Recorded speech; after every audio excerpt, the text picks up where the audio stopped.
Silva, professora de História, diretamente aqui do Top Militar. Se você quer a sua aprovação, a sua vaga garantida no concurso militar dos seus sonhos, vem comigo, vem com a gente.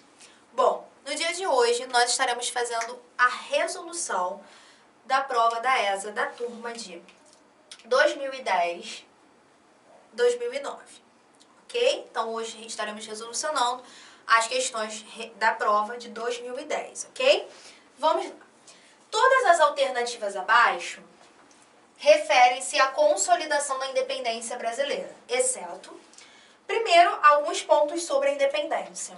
A independência do Brasil, ela ocorrerá no dia 7 de setembro, no ano de 1822, ok? Bom, a questão, ela quer saber o que tem a ver com o 7 de setembro, né? O que não tem a ver com o 7 de setembro. Então, é o exceto. Então, nós temos 4 afirmativas corretas e uma que está incorreta. Vamos lá. Os ingleses exigiram uma porcentagem obtida sobre o lucro do tráfico negreiro para reconhecer a independência brasileira. Vamos lá. O primeiro país a reconhecer a independência brasileira foi os Estados Unidos, pois era contrário ao colonialismo e possuía interesses econômicos. Bom, foi os Estados Unidos, sim, tá? O primeiro país a reconhecer a independência, porque era contrário, sim, também essa questão do colonialismo e também por causa da doutrina Monroe, né? De 1823, América para os americanos, eles se achavam os guardiões da América, tá? Então, a B tem a ver com 7 de setembro. Os países latino-americanos recém-formados, ao contrário do Brasil, adotaram a forma de governo republicana, o que veio a influenciar na resistência do reconhecimento da independência brasileira. Também correto.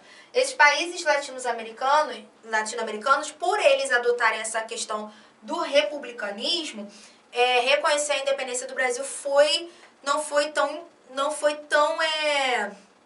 imediato. Por quê? Nós temos quando Dom Pedro ele vai declarar a independência do Brasil, não vai ter um sistema de republicanismo, né? Nós teremos aí um período imperial, beleza? D. O governo português reconheceu a independência brasileira somente após o pagamento de 2 milhões de libras esterlinas pela ex-colônia. Sim, é verdade. Portugal só vai reconhecer quando esse débito venha a ser quitado pela colônia, no caso, a ex-colônia Brasil. E. O México foi o primeiro país latino-americano a reconhecer a emancipação brasileira. Sim, no território latino foi o México. A alternativa que não se enquadra como referência, não está referente à consolidação da independência do Brasil, é a alternativa A, que diz que os ingleses exigiram uma porcentagem obtida sobre o lucro do tráfico negreiro para reconhecer a independência brasileira. Não pode ser porque desde o início mesmo os ingleses eles estão contra essa questão do tráfico negreiro, justamente não por uma questão humanitária, mas por uma questão de mercado consumidor, de se ter um mercado consumidor. Então a alternativa que está correta é a alternativa A, ok? Vamos avançar. Avançando, vamos para a número 2. Vamos lá. Um dos fatores que contribuiu para a abdicação de Dom Pedro I, em abril de 1831, a questão ela quer saber os motivos que fizeram que Dom Pedro I abdicasse em 1831. Não existe o motivo principal, mas existem alguns motivos. A questão do próprio autoritarismo de Dom Pedro era algo que a população não curtia. A questão da queda do açúcar e o café, professor, o café era só uma promessa nesse momento ainda. Então, queda do açúcar trouxe uma crise muito grande para ele. Os próprios empréstimos altos com a própria Inglaterra, a própria Confederação do Equador, no ano de 1824, o caso extraconjugal dele que foi alardeado com a Domitila, o próprio assassinato de Líbero Badaró também, um jornalista, mas o ápice, né, que nós temos aí, que vamos dizer assim, o estopim para que ele renuncie em 31, o trono em favor do seu filho que tinha 5 anos incompletos, o Pedro de Alcântara, o Pedro II, é a Noite das Garrafadas, né? Que é o momento que ele está retornando, e nesse retorno nós temos ali pessoas contra e pessoas a favor a ele. E nessa noite eles começam a se degladiar uns com os outros. Por isso que é chamada de Noite das Garrafadas, beleza? Então vamos lá, um dos fatores que contribuiu para a abdicação de Dom Pedro I em abril de 31, a criação da Assembleia Constituinte, a qual retirava o poder das mãos do sultão Pedro I. Não. Promulgação do ato adicional, nesse momento não. A independência da colônia brasileira, a independência vai ser fator para contribuir para a abdicação? Não. O poder moderador exclusivo do período regencial? Também não. O poder moderador, ele é exclusivo do período imperial, tá? E do período de primeiro reinado, não de período regencial, beleza? O conflito entre brasileiros e portugueses no Rio de Janeiro, chamado Noite das Garrafadas? Sim, beleza? Nós temos de um lado brasileiros, né, que são contra, e do outro lado portugueses que são a favor. Esse aí nós podemos chamar de estopim, para que ocorra essa abdicação, então, de Dom Pedro I. Gabarito aí para você, o fator que contribuiu para a abdicação de Dom Pedro I em abril de 1861, a Noite das Garrafadas, que foi um conflito entre brasileiros e portugueses, ok? Caminhando, vamos para a questão de número 3.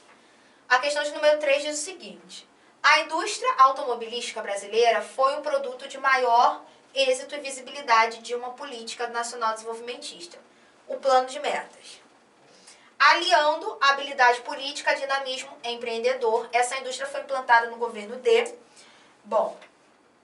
Juscelino Kubitschek, João Goulart, Getúlio Vargas, Jânio Quadros, Eurico Gaspar Dutra. Indústria automobilística é própria de governo de JK, que começou em 1956 e se perdurou até 1961, tá? A questão da própria indústria automobilística, até mesmo a construção de Brasília, vai fazer parte desse plano aqui, plano de metas, que o que era isso? Era uma proposta de 50 anos em 5, né? Então tinham cerca de 30 objetivos específicos que englobavam questão de transporte, questões infraestruturais mesmo da sociedade, e incluía também a construção de Brasília e essa questão do desenvolvimento da indústria automobilística, tá? Então, a indústria automobilística, ela é própria do governo de Juscelino Kubitschek. Agora, se fosse indústrias, por exemplo, se ali tivesse CSN, Alcalis, tivesse até mesmo Petrobras, aí nós estaremos falando do Getúlio Vargas, tá? Então, gabarito para você aí. Falou de indústria automobilística, falou de plano de metas, está falando de JK, beleza? Gabarito aí, alternativa A. Avançando, vamos para a questão de número 4. Acerca do envolvimento do Brasil na Segunda Guerra Mundial, está correta a afirmação, ou seja, questão quer saber o que está correto, tá? Grifem, não tenham preguiça de grifar aquilo que a questão ela está solicitando, ok? A entrada do Brasil na Segunda Guerra Mundial, a Segunda Guerra Mundial começa em 39, vai até 45, a partir da invasão de Hitler à Polônia. O Brasil ele declara guerra ao eixo em 1942 e atua em território italiano no ano de 1944. A questão aqui quer saber o que está correto acerca do envolvimento do Brasil na Segunda Guerra. O torpedeamento e afundamento de navios brasileiros por submarinos alemães provocou uma grande mobilização da opinião pública a favor da entrada do país na guerra? Sim, gente. A alternativa A está correta.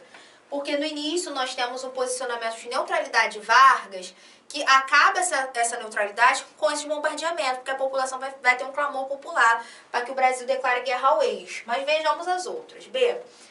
O ideal de combater regimes totalitários e expandir a democracia, a exemplo do regime político brasileiro em voga nessa época. O regime político em voga nessa época não é um regime democrático, tá? Estamos no Estado Novo, um regime ditatorial. Não é assim, então. Está correta a afirmação. O interesse brasileiro em conseguir financiamento alemão para a construção da usina siderúrgica de Volta Redonda esteve entre os principais fatores que levaram o país a entrar no conflito? Não, não é o interesse de financiamento alemão, porque o Brasil ele luta ao lado dos aliados contra a Alemanha, ok? Então, não temos a letra C, também não pode ser. D. O Brasil não permitiu que militares norte-americanos utilizassem bases militares instaladas no Nordeste brasileiro. Errado, tá? Então, o Brasil, a entrada do próprio Brasil na Segunda Guerra Mundial foi possibilitada devido a essa aproximação diplomática com os Estados Unidos, tá? E isso daqui do Brasil não permitir que as bases militares e estados do Nordeste fossem utilizados pelos norte-americanos está errada, tá?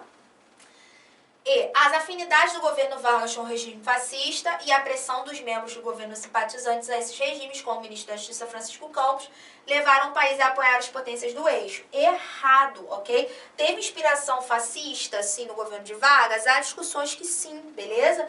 Porém, o governo de Vargas não vai apoiar as potências do eixo, e sim as potências dos aliados, ou seja, vai ficar do lado de Inglaterra, França, Estados Unidos e União Soviética, aí entra Brasil em 42, tá? Gabarito aí pra você, a alternativa A é o que está correto em relação ao envolvimento do Brasil na Segunda Guerra Mundial. Tem tudo a ver com torpedeamento de submarinos e afundamento de submarinos brasileiros, ok? Partindo, vamos lá. A campanha conhecida como Diretas Já ocorreu durante o governo do presidente. As Diretas Já, elas ocorreram no governo de um presidente que esteve presidindo o Brasil de 1979 a 1985. Durante o governo militar nós estamos, ok? O governo militar vai de 64 a 85. Aí nós temos Castelo Branco, Costa e Silva, Médici, Geisel e Figueiredo. Aqui nós temos o último governo militar. É o governo de Figueiredo.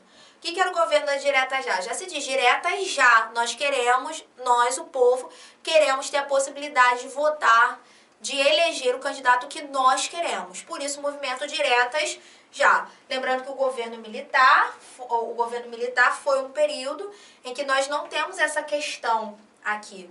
Então, por isso que o povo, quando nós temos a abertura do regime a partir de Geisel, no governo de Figueiredo vai ter, então, essas manifestações pedindo as diretas, né?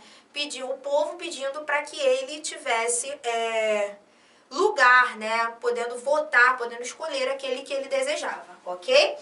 Então, o gabarito é para você, Diretas Já é igual ao governo militar, é igual ao 5º governo militar e o último é igual a 1979, 1975, é igual a Figueiredo, ok?